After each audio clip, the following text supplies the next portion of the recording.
Hey, how's it going, guys? Jack and Matt here with the Toasty Bros, and today we're checking out another mini gaming PC, and yes, this one will actually game. This is a Morefine mini PC featuring the Ryzen 5 5500U, which is one of our favorite mobile APUs for laptops. Well, you can actually get in a mini PC, and this thing can definitely game. But before we dive into the unboxing and testing, let's hear a word from today's sponsor. Today's video is brought to you by Team Group and their Cardea Zero Z440 Gen 4 SSD, featuring capacities of 1 and 2 terabytes, read and write speeds of up to 7,400 megabytes per second, and even a graphene heat spreader to improve heat dissipation by up to 9%. We love using Team Group SSDs for all our budget and high-end gaming PC builds, and so should you. Consider picking up the Cardea Zero Z440 SSD by clicking the link in the description down below, and special thanks again to Team Group for sponsoring today's video. So thanks to Morefine for sending over this mini gaming PC, and without further ado, I think we just need to go ahead and open it up and see the exact specs of it, and then actually open the PC up and then do some gaming. Game time! Now we're going to use our extra sharp, gigantic knife to open up this PC that we are very, very dangerous with. But this is the Morefine mini gaming PC. I'm gonna be honest, I don't really know a whole lot about it. I know it has a 5500U, which is an awesome Ryzen APU that has Vega graphics integrated into it. And it really does work well for gaming. You can actually do like really any esports title out there at 1080p, like medium low settings. And then most of the time, as long as the AAA title doesn't require like 4 gigs of VRAM or something like that, you can actually do some AAA titles like really low settings. So this is the S500 Plus mini PC. Come for the future. We have the 5500U, but look at that. You can actually get up to a 5900HX. We have 16 gigs of RAM. We have a 512 gig store. It looks like these are just the other, like talking about all the ports, but we like to show you guys those because that's more fun that way. And you know, it's kind of a surprise for us, but look at this felt presentation. It's very nice. Primo. So we actually have the PC right there. Pretty much fits in the palm of the hand like usual. Let's go, oh gosh, it's like an accordion of stuff. Let's go ahead and see what else we get here. It's like getting a can of tuna. Shake, shake, shake. Okay, let's try this maybe. All right, so inside of the little box, there's a lot of stuff in this one, it feels like. Oh goodness.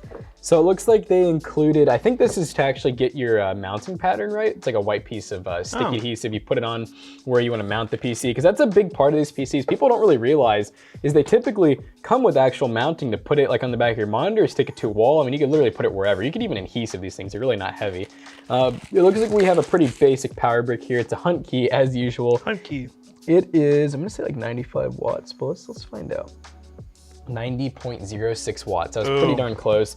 It comes with a full-size HDMI cable, which you don't see too often with mini PCs. A lot of times they come with a really short one. And then this is going to be for mounting another 2.5-inch drive, which I assume they make pretty easy because they include screws and the actual kit for it. But to actually check out the mini gaming PC, we have an aluminum bottom, which is nice, and then it feels like a plastic frame. It might be aluminum too.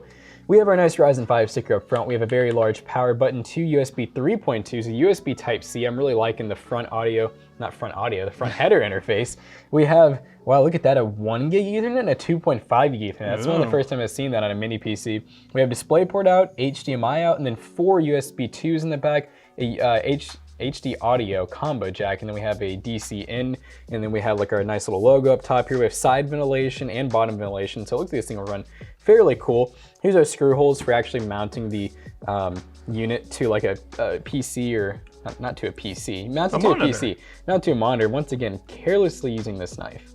I'm only, okay, I was gonna say, I'm assuming the screws are in Yeah, here. No, it was a good assumption. You didn't really know what I was going for. It was a good assumption, though.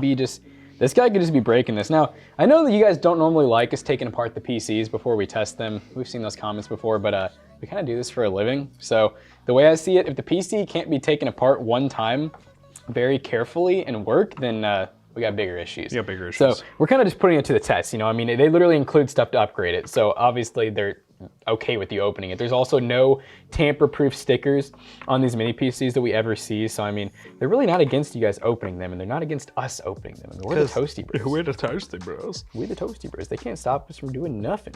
Pretty simple. It's actually, I haven't seen one of these coolers in a while. This is like an actual laptop cooler. Nice big copper heatsink, and it's like a side exhaust, so it'll keep this thing nice and cool. We actually have a spare M.2 with the screw ready to go. It looks like it'd be an NVMe slot, which is really cool. It actually uses a standard fan header, like a 4-pin, so it almost looks like you could swap that if you wanted to.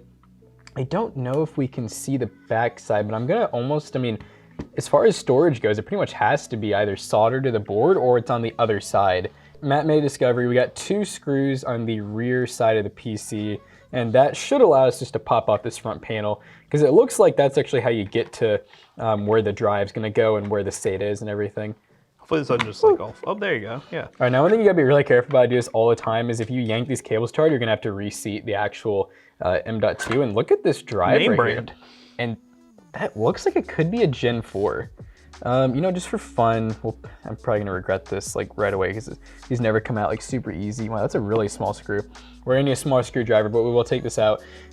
It looks like we might have an NVMe Gen 4 SSD. We actually have 2 sticks of 8 gigabytes of RAM. Huge props to them for that. Let's see if we can figure out what brand it is, because they have name brand. Oh, look at that, Crucial. And it is DDR4 3200 megahertz. I'm kind of getting some high hopes for this PC, actually performing really well.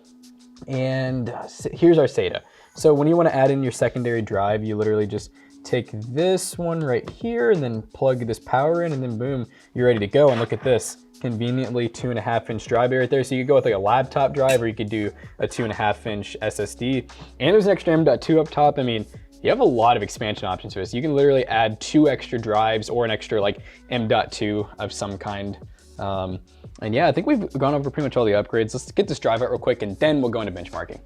All right, so we got the drive out, and it actually is a Gen 3 drive, but hey, it's XPG. It's actually the GameX S11 Lite 512. Obviously, none of those specs like on their website or anything like that are necessarily like written out, so there's a chance you could get different brands. Like we might have gotten lucky and gotten this Crucial RAM, this nice XPG drive. So just keep that in mind when buying the PC. I mean, you know, just depending on stock, we could have gotten lucky with these name brands, and you know, if you buy one, it could be lesser parts. So just make sure you check out some of their frequently asked questions and just see what other people got. So what we're gonna go ahead and do is put this thing back together and then dive into some gaming just to show you how well that 5500U can perform. Alright guys, now that we have this mini PC all booted up and ready to go, let's dive into those benchmarks real quick. Now we decided to test this PC in a couple titles, those being Fortnite, Apex Legends, Minecraft, and Valorant. First up in Fortnite on performance mode at 1080p, we ended up getting about 60-ish FPS. There were some stutters here and there, and I think that has to do with the location you drop it in Fortnite. Some are more demanding than others from my experience benchmarking this game, but if you do drop it down to 75% res scale, as I did here in the benchmark run, you'll get a more constant 60+ FPS experience, albeit losing a little bit of quality. This 5500U is very powerful for the amount of money you're paying for it. It's really good in laptops, and this is our first time checking it out in a mini PC. As long as you give it good dual channel memory and a pretty decent SSD, you'll have no problems whatsoever getting 60 FPS in most esports titles, as you will see in the rest of the benchmarks. Now there are some limitations with this thing. This isn't the end-all of end-all gaming PC solution to save you guys from the GPU drought we're dealing with right now. In Apex Legends, you have to play at 720p to get a good 60 FPS experience in arenas mode, but you could probably go up to 1600 by 900 because at times I was getting 90+ FPS in Apex Legends, so you could up that resolution a little bit, but honestly 720p gaming is not too bad in a game like Apex Legends. So if you're looking just to dive in and get started with this little mini PC, you should definitely consider it, and I think 720p would be a good starting point. Next up in Minecraft at 1080p on pretty much medium low settings, you can see the settings on screen here. We ended up getting 60+ FPS with a few stutters here and there when you're loading in chunks. But overall, I think it is a very good gaming experience for Minecraft. Minecraft's not super hard to run, but if you're getting a little office PC and you want to play Minecraft on the side, or you want a very small home theater PC that can play Minecraft, or something that's just very portable for, let's say, a kid who's wanting to get into Minecraft, then this little mini PC with that 5500U would have no problems whatsoever fulfilling that need. And the last game we decided to test was Valorant at 1080p on low settings. You actually get 100+ FPS. In recap, this 5500U is pretty awesome for the money. This little mini PC serves a great purpose, has a lot of I/O, and is very expandable in terms of adding more storage and more SSDs, and also Morefine does sell a lot of different mini PCs at different price points, and if you're looking for one, definitely check the link in the description down below, and also let me know if you'd be interested in a video where we try to add a dedicated graphics card to this mini PC. You heard me right, I can actually do that, and if you guys are interested, let me know in the comment section down below. But now we finished the benchmarking section of today's video. How to bring Jackson back in here to wrap this video up real quick. Okay guys, we just got done benchmarking this tiny little wonder of a PC, and it actually plays games. Of course, you're mainly sticking to esports titles. AAA titles, for the most part, are not gonna run on this, but if you do some performance tweaking and it allows it to run, then you might be able to do some 720p AAA titles too.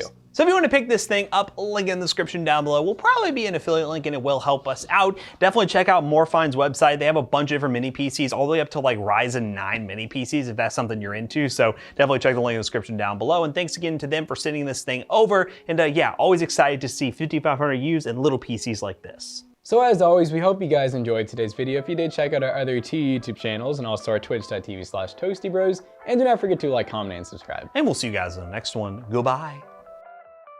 And hey, if you want to pick this PC up right here with a 1-year warranty, pre-configured, tested by Matt and Jack, you gotta check out our website. PCBros.tech is our PC selling business. We sell mini PCs like this, all the way up to super high-end gaming PCs with 3090s and 12900Ks. If you want something like that or something like this, we got you covered. PCBros.tech. See you guys later. Goodbye. Peace out.